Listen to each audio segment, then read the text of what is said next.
গতকাল তড়কা বানিয়েছিলাম, বা এটাকে বলে দাল মাখনি। কলকাতার বাইরে বা ওয়েস্ট বেঙ্গলের বাইরে এটাকে দাল মাখনি বা দাল ফ্রাই বলে, মানে ব্যাঙ্গালোরে এটা তাই বলে।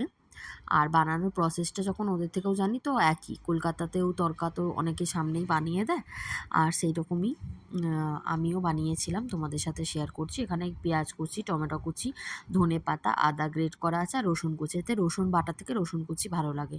প্রথমে আমি মুগটা ভিজিয়ে রেখেছিলাম 2 কাপ, মানে 1 মুঠো ছোলার ডাল দিয়ে। তোমরা চাইলে ব্রাউন চানাও দিতে পারো, মানে ছোলা।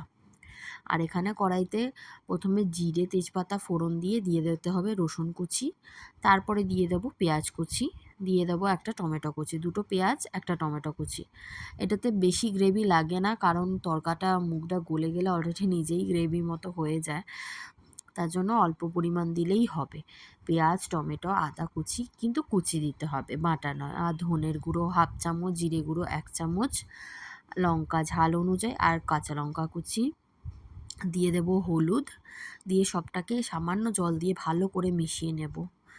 মিশিয়ে নিয়ে একটু হতে দেব ঢাকা দিয়ে। তেল ছেড়ে গেলে দিয়ে দেব কাসুরি মেথি। কাসুরি মেথিটাই হচ্ছে আসল যে গন্ধটা ছাড়ে। কাসুরি মেথি দিয়ে যখন এটা কষানো হয় না, দুর্দান্ত গন্ধ ছাড়ে। এরপরে সেদ্ধ করে রাখা মুগটা দিয়ে দিতে হবে। মুগটা 4 ঘন্টা মতো ভিজিয়ে রেখেছিলাম, তারপরে 2টো সিটি দিতেই হয়ে গেছে। এরপরে দিয়ে দেবো সামান্য জল, দিয়ে ঢাকা দিয়ে হতে দেবো। মাঝে মধ্যে নেড়ে চেড়ে নেব, তোমরা যেরম দানাদার পছন্দ করো সেরম রাখবে।